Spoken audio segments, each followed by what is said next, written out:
And I think the balance that some people in the DA were starting to moot was becoming toxic. When words start being said like, why are you focusing on those people? They don't vote for us. And why are you not focusing the money on the ratepayers? And of course, ratepayers, takes on a very particular slant in terms of who you're referring to by way of a socioeconomic category in a city like Johannesburg. So that kind of issues in the DA went down all the way down to Johannesburg, which created a very problematic environment. And I think in many ways, some of those people who wanted to change the direction in the DA nationally saw Herman Mashaba as a threat. And they were very much involved in the efforts of making it ungovernable for him within the DA.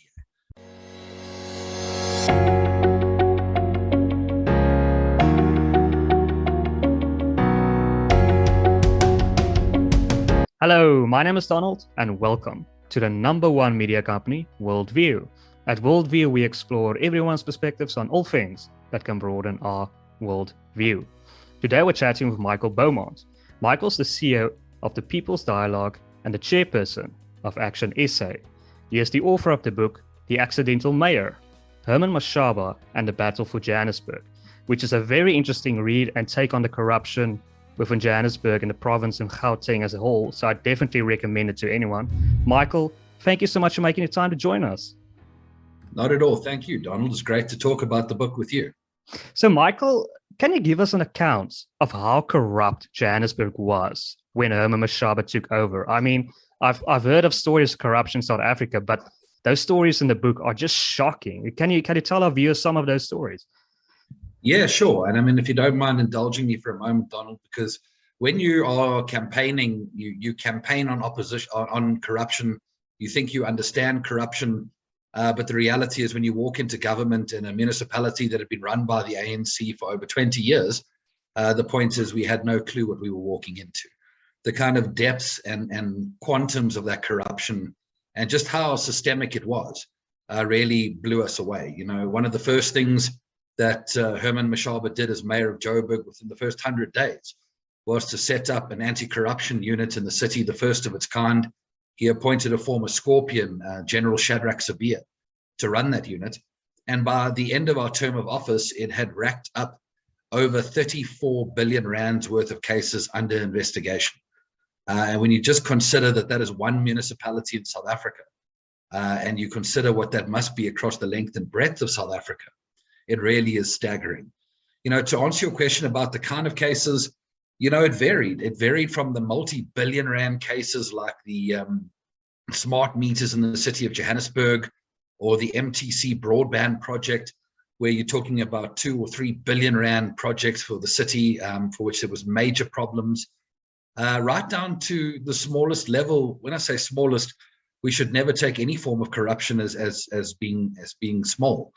But down to the level of houses being sold illegally or old age home units being provided to unlawful beneficiaries for a few hundred rand. So it really was a staggering experience. But unlike so many things in local government where you deal with things that appear insurmountable, fighting corruption really required the basics to be in place and the political will. And I think if there's one thing, and I'm sorry, Donald, I'm going on, but if there's one thing that we should take from that, is that the fight against corruption can be won, but you need dedicated units that investigate these things. You need political leadership that lets those units do their work without political interference. And you need an institutional culture where people feel proud to be civil servants. And if we can get those three things right, I think there's a recipe that could work across South Africa. Yeah, Michael, back to the corruption. I believe, and you can correct me if I'm wrong, but the provincial government owed Johannesburg about 900 million rand. Yes, absolutely. And it's actually a common thing across South Africa, not just Johannesburg even, where the provincial government and national government obviously have lots of properties across these cities. Those properties attract rates, electricity, water, and sewer charges like any other property, and they get accounts like any other property. But what had actually happened is when you have municipalities being run by the same political party that runs these other governments, there's obviously a kind of like buddy-buddy approach. So while the average resident is mercilessly cut off for owing anything after the 30-day period. Here you have provincial governments and national governments racking up hundreds of millions of bills of unpaid money. And I think what really was of concern back then is if you go to those provincial and national government departments, they budget for that money. In those budgets, they will have payments for rates and water and electricity, etc., to the municipalities for those properties. And obviously that raised the enormous question, which we couldn't answer in local government alone, but where does that money go if it's not going to the municipalities? Hello, everyone. If you're interested in advertising on WorldView, drop us an email at worldview.help@gmail.com. We will send you an advertisement guide, which will include the rates and the process involved. A typical shout out for your company or project will be between 45 and 60 seconds. By advertising on our platform, you'll be supporting a company that wants to improve the public narrative. Once again, send us an email at worldview.help@gmail.com, which you can also find in the description below. Now, back to the interview. And obviously it was stolen. But Michael, and there's a story of a forensic team that went to a so-called or a supposed corrupt company, and they were confronted with people with AK-47s. Yeah, absolutely. There was an individual who was a very senior official in the city who was believed to have been involved in wrongdoing. There was an investigation that took place, and part of that investigation discovered that this individual owned a very upmarket kind of hotel in a part of the world in KZN, where immediately questions would be asked that if an individual is earning a certain amount per annum as a salary, even a very well-paid senior official like that, the idea that they would be able to finance and buy and renovate a hotel and spend that kind of sums of money obviously kicked up questions. So the same forensic team led by General Sabia himself went to that location, and the story goes that they were approaching the building and painters who were sitting on scaffolding literally pulled out military automatic weapons. I don't recall which particular weapons, I'm not that clued in, but essentially started to chase them. And if they hadn't been able to cross the freeway and flag down a police car, apparently they would have been in a great deal of trouble. It sounds like the stuff out of a mafia movie, but I'm afraid this is the state of politics in South Africa. And what I found very inspiring from your book is the fact that Herman Mashaba personally went with the police raids when they often confronted criminals. And it's sort of a very smart move from his side, because he inspired a lot of confidence in the troops and the police because they had lost so much confidence. Yeah, I mean, it was an interesting thing, actually. And I must tell you, his security detail were very unhappy about it. So they didn't think it was so smart, but those are obviously people whose job it is to keep him alive, which I must tell you, given the way we were exposing corruption and giving the threat we were presenting to the former political establishment in Johannesburg, they had a full-time job, I assure you. But yes, Herman did start leading those raids into abandoned buildings and being the first in the door and the last out and that kind of thing. And, while it took a great deal of work to calm down his security detail, what it did do is generate a confidence within the Metro Police. The Johannesburg Metro Police have a lot of very good men and women, but they've never really had strong leadership. And when Herman Mashaba arrived in 2016 and he partnered up with David Tembe as the chief of police, suddenly you had a Metro Police that was being bolstered by strong leadership, who was telling them to do what was right and not just what was politically expedient, who had their backs when they were doing their job, and who ensured there were consequences for those who gave everyone else a bad name. And little things like being first in the door and making sure that every time a Metro Police officer was injured or killed on duty, they were by their side or by their family's side. The confidence within the JMPD really started to increase. And this is an important question for South Africa, Donald, because our policing in South Africa is a major problem. With what we spend on policing and for what it achieves, it's a disaster. And one of the biggest reasons that we could see from the experience in Johannesburg is that if political leadership gets behind law enforcement, it resources them, it equips them, it tells them that you investigate every single person you need to without fear or favor or without political consequence, you can start to move to a situation where your police are effective and they have the support they need to do their job. Definitely. And Michael, there's also a story, and this is sort of indicative of the ANC's attitude towards South Africans as a whole, a story of a woman that did not have a toilet in her home, and she had to make alternative plans. Can you tell us that story? Yeah, it was actually in the run-up to 2016 election, where Herman was just the mayoral candidate back then, before he was the mayor. And as part of a campaign, obviously, you go to all these different communities and you get an important eye for the issues and the people and the vote-winning exercise. I think what was unique about Herman, and I say this with absolute confidence, is that he didn't just see this as campaigning and winning votes and then, to hell with it when you're in government. Those stories stuck with him. They haunted him, in fact. And, the particular story you refer to, he was in Alexandra, and the conditions in Alexandra, we know about the overcrowding and sanitation and the deplorable conditions.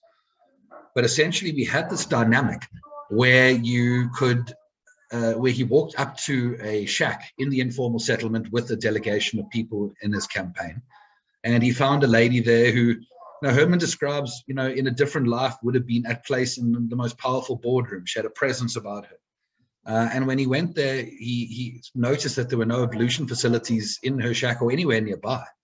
And he asked her the question, how do you survive like this? How do you manage like this?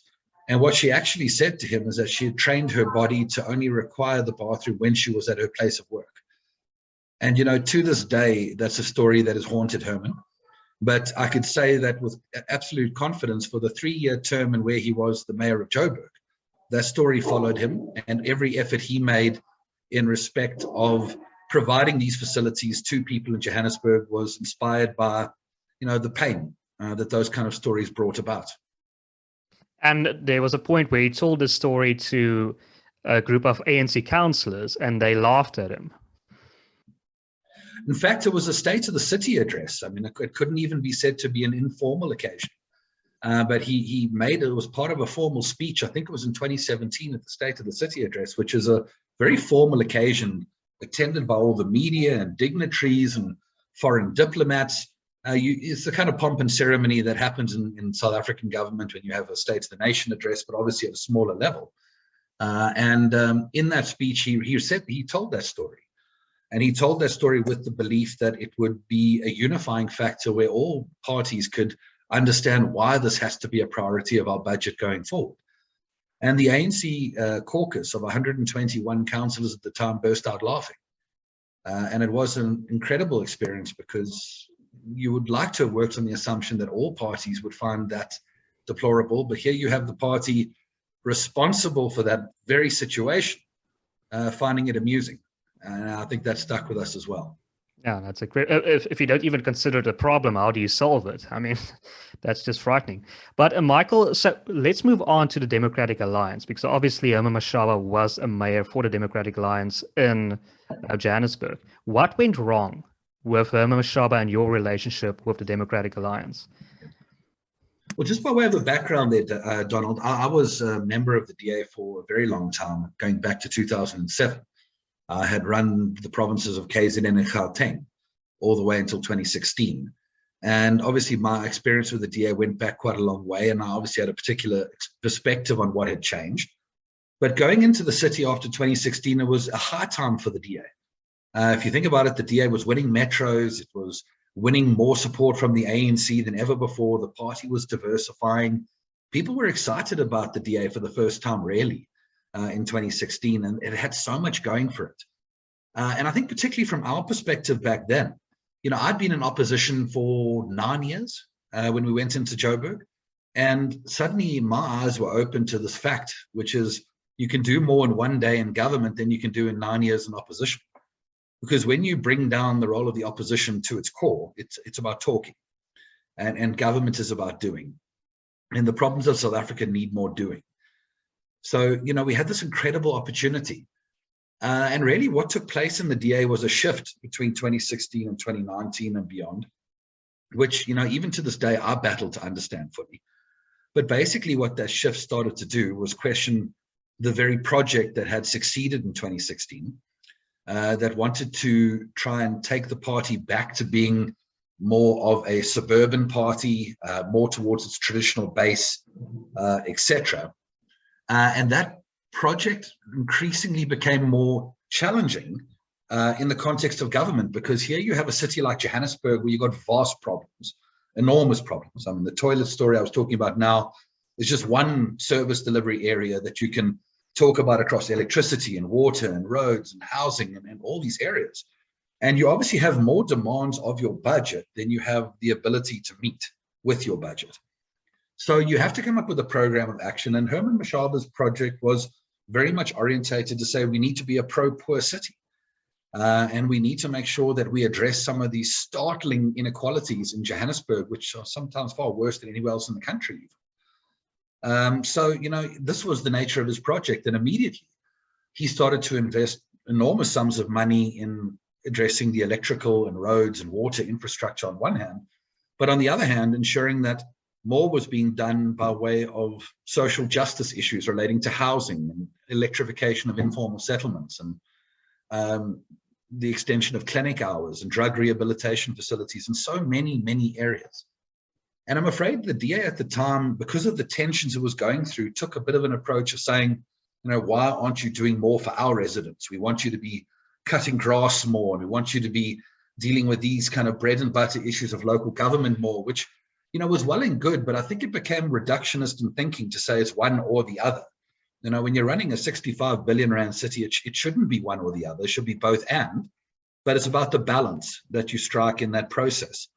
And I think the balance that some people in the DA were starting to moot was becoming toxic. When words start being said like, why are you focusing on those people? They don't vote for us. And why are you not focusing the money on the ratepayers?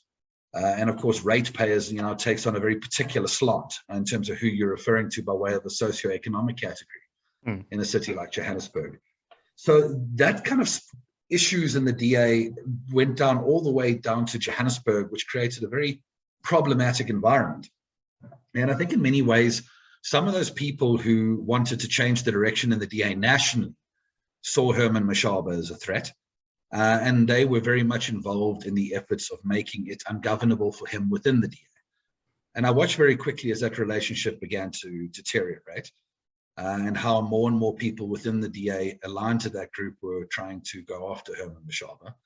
And down to the point where motions of no confidence coming from the ANC were likely to be supported by some of these individuals. And if you think I'm being far-fetched when I say this, when Herman Mashaba's successor was meant to be elected, a group of DA councillors voted for the ANC person who became the mayor over their own candidate. And really, Donald, I'm sorry to bring a long answer down to this, but it came down to this issue of whether the DA was going to be a party of government, which had to be brave and bold and deal with complexities of coalition government, or whether it was going to be a party of opposition. And some people, and certainly a group of people in the DA that seem to have gained sway ever since, seem to be moving in this direction of the DA becoming a party of opposition because it's easier, it's less complex, you don't have messy coalitions, and its DNA has always been orientated around that. It's been institutionalized in that way of thinking. And for us, that was the ultimate betrayal, because what better way to win over the support of new people to your party than to do what other governments never did before? And as a final thought on that, Donald, I'll leave you with, a project that Herman Mashaba ran that electrified Kliptown, the home of the Freedom Charter. Herman Mashaba electrified that in 2018, I think it was. No ANC government had done that in democratic South Africa. And those are the kind of things you can do when you're in government, and that you can do and win people over in the process, which you simply just can't do in opposition. And okay, so are you perhaps, is ActionSA perhaps attributing too much of this to the wrong direction that Democratic Alliance is going towards to Helen Zille? Right? Aren't you perhaps blaming her too much for everything that is wrong with the party? Because I've recently read an article in preparation for this interview where she responded to your book, the allegations you made in your book. And she said she was just the premier in the Western Cape and that she didn't have any real influence within the Democratic Alliance. What would you say to that? Well, I think it's laughable. And I must be honest with you. I find Helen Zille increasingly becoming more and more dishonest. in the way in which she engages in politics. Because, the notion that Helen was some powerless individual without influence or agency in the organization, it holds no sway. And if there's any evidence to be provided from that, how many months later was she elected to arguably the most senior or second most senior position in the party as the chairperson of the Federal Council?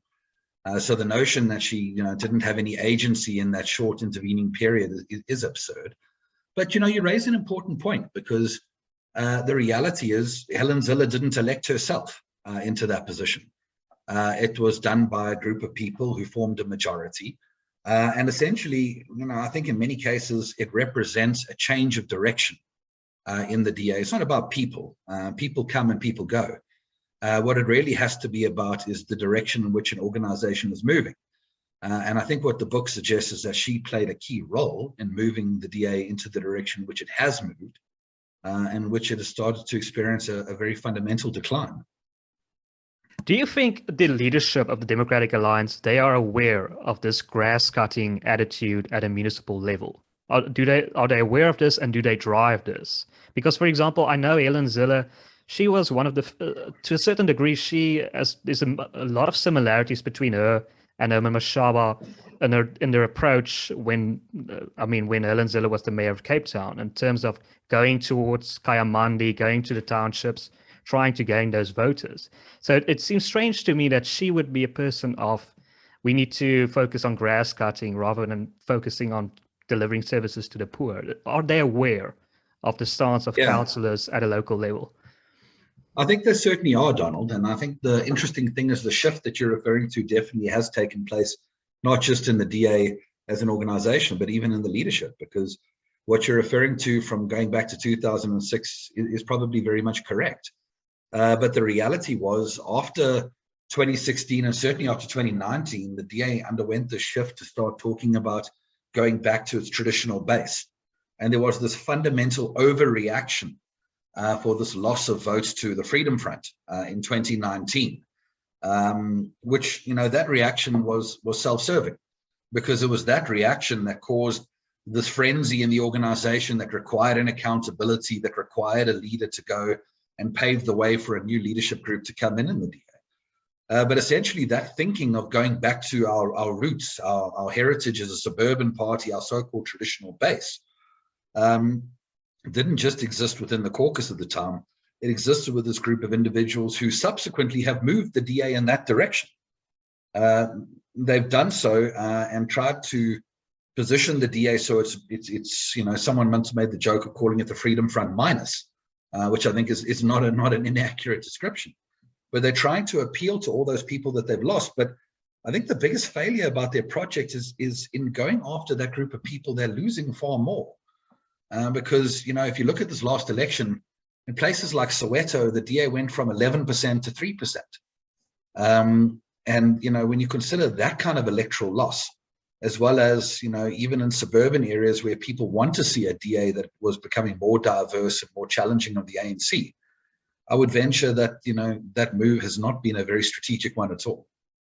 But isn't it mostly the influence of your party that's driving the loss of the DA? That you're doing so well, it's not a case of them doing badly, you're doing so well.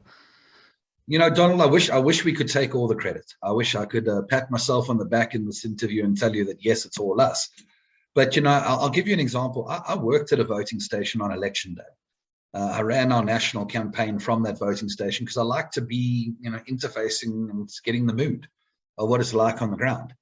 And in that suburban DA ward that would have been true blue DA for forever in town, I saw voters coming to the polls who weren't, they weren't aware enough about ActionSA yet because of our relative youth, but they were actually in physical discomfort. They did not know what they were going to do with their vote right up until they walked in the gate. And I think that's just a reality where people are not voting, and those who are voting are going through that process with a great deal of discomfort because they feel like the political institutions in South Africa have failed them, and those institutions include the DA. I remember at one time when I was in the DA a long time ago, the most sought after stories by that so-called suburban traditional DA voting base wasn't the big stories of what we were doing to fight rates increases and the other kind of issues that would be their bread and butter. It was actually the stories about how the DA was growing in townships and becoming a more diverse party, because everyone understood that's what the DA had to go through in order to become the party that could challenge the ANC. And I think it's actually been the betrayal of that project and the alienation of that project in the eyes of so many people, where we contested and where we didn't, as a matter of fact, because the DA's declines took place outside of the municipalities that ActionSA contested.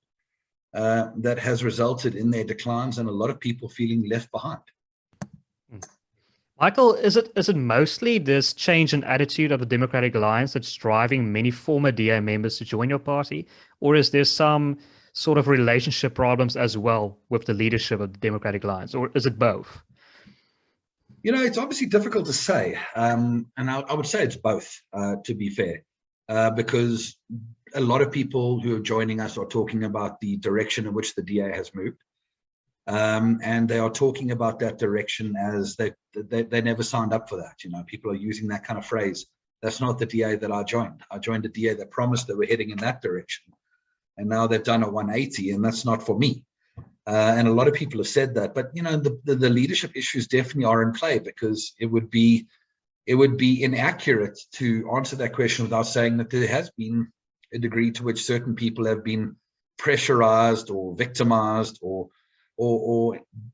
how disciplinary institutions in the DA have been used to settle scores. Certainly that's the impression we get from a lot of people. And you often hear the DA saying, oh, they're leaving because there was a disciplinary against them. But the DA never brought those cases to finality. They never produced findings. And I think in many ways they wanted to be able to hold that over people's heads while they were in the party, and definitely when they left.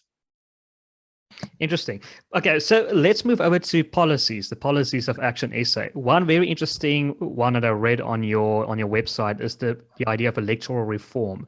Can you expand on for us the idea of electoral reform? What would we change in terms of our elections in South Africa? Absolutely. So, I think one of the biggest problems, and I don't think I'm being far-fetched when I say this, in South African politics is that we don't say who represents us. If you think about it, you vote for a political party and they decide who they're going to give you as a candidate. And the consequence of that is they give you the person that suits them to give you. And the way politics works internally for many parties is they're not looking for, who's going to serve these residents the best, who's got the most experience. They're looking at, who backed me in the last election and who's got my back in the next one. And that's why, in many ways, the public representatives that South Africans witness and what they will see in parliament and places like that are a race to the bottom, really, quite frankly. What we believe is the situation of direct election. We really think that voters should say, I'm voting for so-and-so as my member of parliament, my premier, my mayor, my councillor, my whatever. And the reason why we think that's so important is at the end of the day, it'll force parties to put up a much higher caliber of candidates, because actually voters will now be evaluating to say, I might not like that party, but geez, this candidate has done well in the past. They've served my community well. So it increases the bar a little bit by way of contestation. But also there has to be a more direct connection between public representative and accountability. And public representatives need to be operating in a space where if they vote to defend a motion of no confidence against, let's say, Jacob Zuma on the 7th tribe, voters should know that that's what their MP did with their vote, so that there is that mechanism of accountability, and a voter can say, you've lost my vote because of how you've done that. So people would potentially even vote less along a party line, more along community lines when it comes to those kind of considerations in the future. And we think that has to be the way forward. So would you be in favor of sort of a first past the post system? I think it would need to be a hybrid for what it's worth, because you can't deny South Africa's history. South Africa's political history does require us to have minority representation. And by minority, I talk about minority political views, whatever that may be, because there are a plethora of parties that represent niches of communities in parliament that have a legitimate constituency and deserve representation. But I think a hybrid model where you would take, a proportion of the seats of parliament and say half, and then another half for a proportional representation list would ensure that you get that kind of balance struck in the future. I think a pure first past the post system in a South African context may be a bit challenging. because what it would essentially do is disenfranchise all those votes in a 49, 51% kind of result, where the 49% would feel underrepresented. And I think with South Africa's relative fledgling status as a new democracy, that probably wouldn't be as politically beneficial or constructive as it might be in a context of the more established democracies. Mm. And you raised a very interesting notion in your book that you don't really see the point of provincial governments, and you might be in favor of abolishing them altogether and sending all those powers to a municipal level. Can you tell us your reasoning behind that? Yeah, absolutely. And I mean, just to be clear, we're going through a very extensive policy process at the moment where we're going to have to grapple with these kind of things. As a party that was born at a time of local government, we've got to develop a national policy suite where we grapple with these and other issues. But certainly a lot of the thinking at this stage is when you look at the role of provincial government, it really, doesn't make a great deal of sense. I mean, its functionality is primarily along the lines of health and education, and everything else is a shared competency with national or local government. And when you consider the realities of South African government, which is just so laden with cadre deployment and creating departments and structures and positions, not for the benefit of people, but for becoming employment agencies of a political factions within the ANC. The reality is provincial government, billions and billions and billions are spent on sustaining it. And all around the world, the best practice model is to devolve as much as you can to local authorities. And in many cases, what you have, just by way of an example, is a provincial government department for housing, let's say, that has budget of a few billion rand. And really, they are contracting municipalities with their money to do that work. Now, if those funds went straight into the municipalities, you would cut out all of those departments, all of those people, all of those salaries and wages and structures and all those things that collectively, I would venture, probably add up to hundreds of billions at a provincial government level. And I think in the South African context, we need to start having some difficult conversations about how we reduce the cost of government and try and increase the proportion of money that goes towards improving people's lives. Yeah, I think that's a great idea because I've never really understood. I mean, you have sort of quasi-ministers at a municipal level in Johannesburg. So why can't they just do the job anyway? Why do you need a provincial government anyway if you have these ministers at local level? Yeah, absolutely. And I think that's the best practice around the world. So around the world, increasingly, there's a recognition that the government spheres that are closest as the interface to communities and people are the ones best positioned to roll out services of all of these kinds, including health and education. And I think there's just so much that we can learn as a country in that process. And although these things might not happen quickly, there are things that we must look at because we cannot afford as a country to have bloated structures of government that purely exist because they exist. We've got to ask ourselves what is producing a direct return. And I mean, you can't get any less of a return on investment in our country than you do on education. I mean, we're among the highest spenders in the world on education with one of the poorest results in the world. And that's got to ask big questions about how we're rolling it out. But Michael, won't you receive massive blowback if you were to pursue this, if you were to abolish provincial governments? I'd assume that's a lot of jobs that you'd be laying off, and the unions won't be happy about that. Well, I think the bottom line is it's a policy position that we have to debate and discuss. And I think these things never happen suddenly, and they can't happen suddenly. And let's remember, what you're talking about would be potentially a change to the Constitution, which would require, 2/3 majority. And as much as I would like to say that ActionSA would secure that in 2024, the reality is you'd have to have a 2/3 of parliament made up of a number of political parties to adopt that view. So I would venture that that's probably a long way out still, but at least if we have parties starting to ask these questions and engaging on the discussion, that's a positive in and of itself, because even in the interim period, we should start to ask, what does the ideal provincial government structure look like in a minimalistic sense? And I mean, it's a great answer to the problem that many people see here in the Western Cape. There's a growing movement for Cape secession, Cape independence. And the reasoning behind this movement is they don't see a future for South Africa. They see there's too many systemic problems. And this answer of abolishing provincial governments, sending more power to a local level is the answer to what these people are looking for, because they want some systemic structural changes.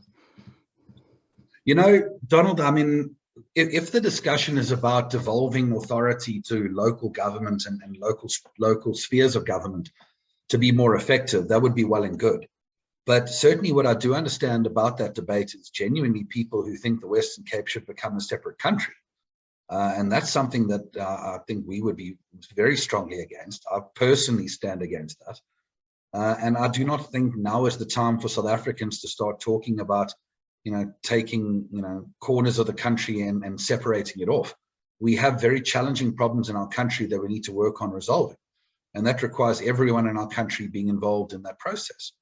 But the Western Cape is very much part of our country. It needs to remain part of our country.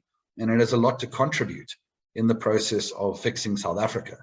And that's a project that everyone needs to be involved in, because you can't regard a province to be a place where people can just go and pretend like the rest of the country doesn't exist. The problems in this country affect everyone in this country, and that's why it needs to be a collective thing to work on it. And I understand your position. I'm just trying to explain their reasoning. They're looking for big changes, and the great thing is you're trying to find those big changes. And that's perhaps why they not see Cape independence, they would vote for your party, because you're offering those solutions. No, if we're going to be talking about a system of directly electing people, and if we're talking about a system of increasing the effectiveness of local government, then those are principles that we stand for. But in our view, it must always be within the framework of a unified South Africa. Okay, so another issue, race-based policies. Can you perhaps explain your party's position on, for example, things like BEE and race-based policies in general? Absolutely. So, Donald, I think the most important precursor to this conversation, and I mentioned a bit earlier, is that we were obviously a creature born of local government. We have a local government manifesto. We've emerged from 2021, and we've recognized that building our national policy suite is a big priority for us. And we have specifically said that our policy suite needs to be brave and bold, and it needs to come up with hardcore alternatives. So part of which is to say these things are under construction. But the things that we certainly can comment on in the meantime is to say that these policies haven't worked. They fundamentally have not. And I don't think there's any South African who believes that. And I really think there's been a terrible sleight of hand performed by the ANC in this process, where the idea of being against BEE or affirmative action as they are currently constructed is regarded to be anti-transformation. But actually, if you look at some of the strongest critics of these policies, it is Black South Africans who are qualified and possess the means to be able to tender for work and to contribute economically. But they're being locked out because the system is actually not about transformation of previously disadvantaged people. It's become about transformation for politically connected people over and over again. And, I think, to be fair, this part of the commentary is, it's common cause. I think a lot of people say these things. What I'm saying isn't, going to be groundbreaking. I think from an ActionSA point of view, we want to develop the next part of this answer. And that's the part that we want to be groundbreaking. So then what replaces it? Because what does differentiate us from a party like the DA, for example, is we do not believe that you can just say then race doesn't exist and we must just carry on with poverty as a proxy and all these things.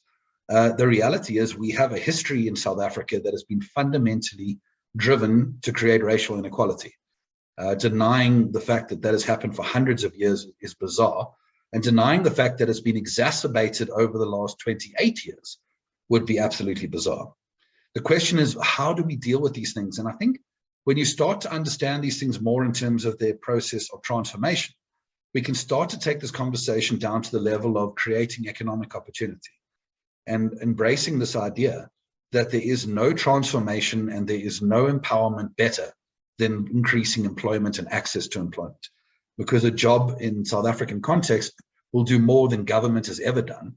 And we can find ourselves in a space where we're investing in education, we're investing in universities, we're investing in access to university and skills and colleges, and doing that at massive scales and focusing that work in areas which have been historically oppressed by racial policies. And that program leads towards access to opportunity and not political patronage. Now, I know the Democratic Alliance would perhaps argue that if we just change BE's focus from black people to poor people, you will benefit. It will benefit mostly black people anyway, because most poor people are black. So, what would you say to that? Just change the focus from predominantly black people to just poor people, and you'll help them anyway. I think the reality is trying to fix a broken policy by tweaking it and twisting it is probably no different to taking a car that has fundamentally and from an engineering sense of view collapsed and trying to tap on it here and tap on it there and hope that the engine starts up again. I think the reality is that these policies have failed, and their failure is systemic. Their failures are not such that you can just twist this thing in the regulations in the background and somehow it's going to solve the problem. I think there has to be a fundamental rethink of transformation in South Africa and what transformation was meant to be, and what policies like BEE have done to alienate that principle. Because when you take transformation back to the principle of what was meant to be achieved, I think that policies like BEE have replaced transformation, and they've done a very poor job in doing it.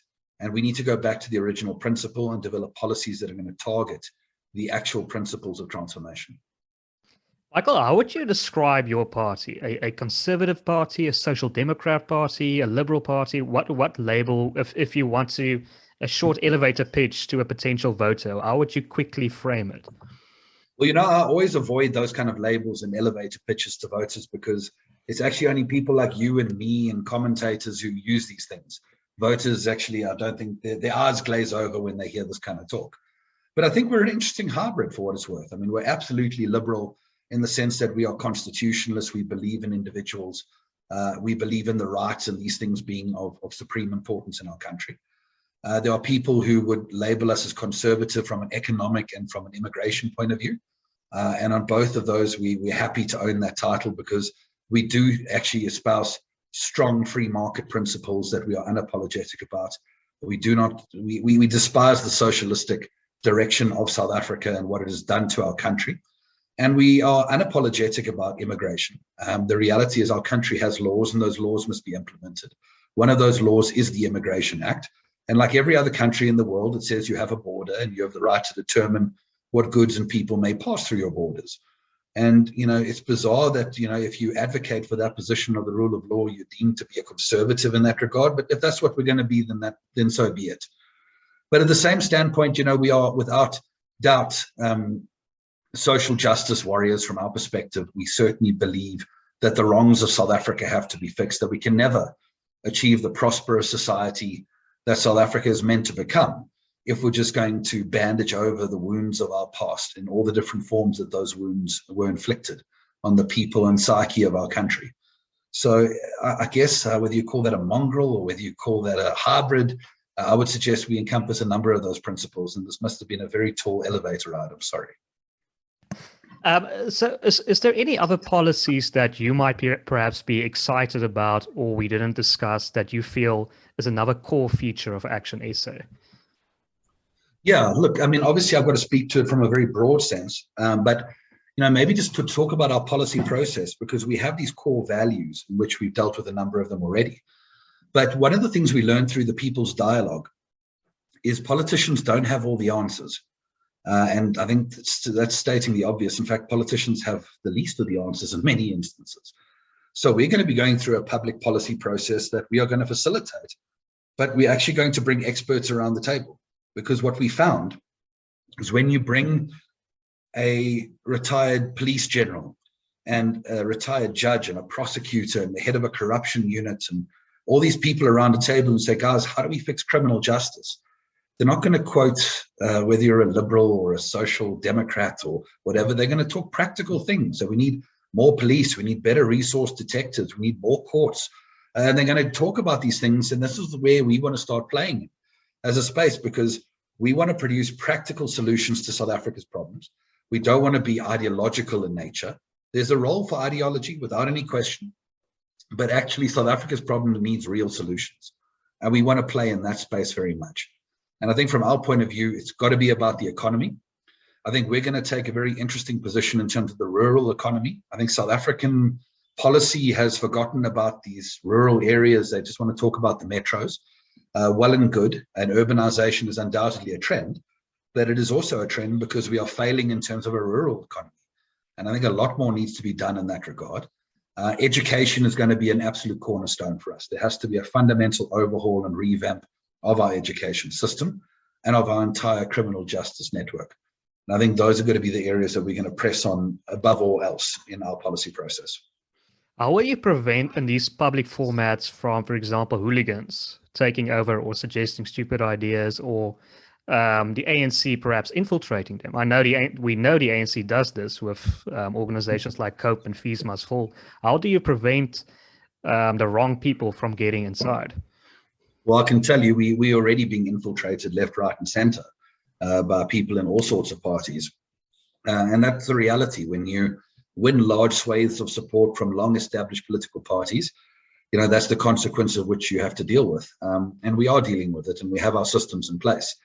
I think the reality, though, is you've got to watch these processes and you've got to construct them very carefully. We're a new party. We're building institutions, but we must always be very mindful that every time we're doing things for the first time at the moment as a new party.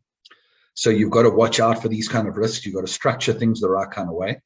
But as much as we are attracting people who are new to politics, both in our leadership team and across the board, we also have a number of people in our leadership team who have a lot of experience, who've seen these things happen before, and who are going to bring that experience to bear when we construct these processes to avoid exactly the kind of pitfalls that you're referring to. Was one of those pitfalls Dr. Makosi Khoza? Certainly, the relationship with Dr. Khoza was a very difficult one, as it turned out. And I say that with no glee, Donald. I think Dr. Khoza has contributed massively to South African politics. I think what she has done for South Africa has been immense. But certainly that relationship didn't work out very well. From our perspective, one of the things that we take throughout that process is that we dealt with that issue very decisively, from being initiated in the middle of January to being concluded in the middle of March. I would suggest to you that as a new political party, we outperformed long-established parties who would take years not to deal with that kind of situation. So from our point of view, we regard that to be a good testing of our disciplinary processes that prove to withhandle the pressure. One of your attempts to fight infiltration, the fact that you don't have a deputy president of ActionSA? No, I wouldn't say that is specifically an issue, and I don't think there would be any view towards a deputy presidency creating that kind of risk. For what it's worth, the argument goes both ways. It's great to have a strong and diverse leadership team, and if you have a deputy president who can have a big public profile that can be in a different part of the country to your party president, these are positives and they have their virtues. Obviously, the internal politicking of a political party that's created with deputies and their expectations of succession and that kind of thing is a long-established issue in South African politics. So there are definitely downsides of that as well. But these are all things that we're going to have to consider in the ongoing development of our constitution. Our constitution has gone through a few iterations already. And no doubt when we go to our first elective conference, these kind of things will have to be aired and ventilated by a whole lot more people than just me. As CEO of the People's Dialogue, how prominent was the issue of illegal immigration? Because it feels to me, by political analysts and politicians in general, that issue is very underrated. And there's a bigger favor out there to address that issue that's often commented on. So do you feel that the issue of illegal immigration is a much bigger issue in South Africa than the experts would let us believe? Absolutely. In fact, Donald, I'll take us back to the book to tell a story from the book, if you don't mind, because this is actually how it all began. So on the 1st of December 2016, Herman Mashaba had an event for his 100 days in office where he reported back to the people of Joburg as to what had been achieved. And a big part of that was about the inner city, and we know the inner city's issues of illegal immigration are quite profound. And it wasn't even in the speech, it was a rather mundane question after the speech, which was posed by a journalist. And Herman Mashaba answered in such a way where he said, illegal immigrants have broken our laws. In other words, the question was, are illegal immigrants criminals? And Herman Mashaba answered to the extent of saying that, well, the word illegal is your clue. They have broken our laws. And there was a huge hoo-ha that took place for, I reckon about a week. And up until that point in South African politics, any political leader who raised that issue very quickly got hammered, and a day or two later walked it backwards. You know, the usual political apology, you know, I'm sorry if my words may have offended someone, you know, they were taken out of context, you know, the usual. But Herman Mashaba, not being a politician, turned around and said, sorry guys, but this is the truth. This is a very serious issue and it needs a voice in South Africa. And I mean, for a week, we went through hell. And I can tell you from someone who'd been in politics as a career politician all my time, you know, we thought we were losing that battle because of how the commentariat and talk show and everyone was just hitting us day after day. But something very interesting happened about a week later. And that's that the ordinary man in the street was stopping Herman Mashaba saying, thank you. Finally, someone is standing up for this issue. And in many ways, that has been the public response. And in fact, the reality for many people and organizations who talk about illegal immigration now and do so politically for benefit, they do so arising from, you know, Herman Mashaba's bravery to confront that issue. Because there is a group of people in South Africa who are aggressive. If you raise those issues, you're a xenophobe. But, you know, the reality the world over is that if you walk into most countries in the world that are successful and have a rule of law, and you do so without paperwork and without permission, you're not going to be treated very well at all. And as a country, we need to not deal with our law selectively. There is an Immigration Act, and we cannot adopt the position that our focus about immigration should be to talk about how we ignore the law. I think that was an interesting experience from that time. But Michael, how do you walk this fine line of not encouraging vigilantism, people taking the law into their own hands and trying to force illegal immigrants out of the country?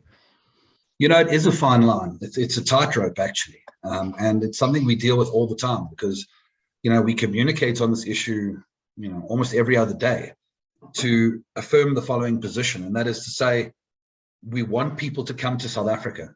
For South Africa to be a successful country, people must come here to visit, to holiday, to work. We want that. But people must come through our borders legally.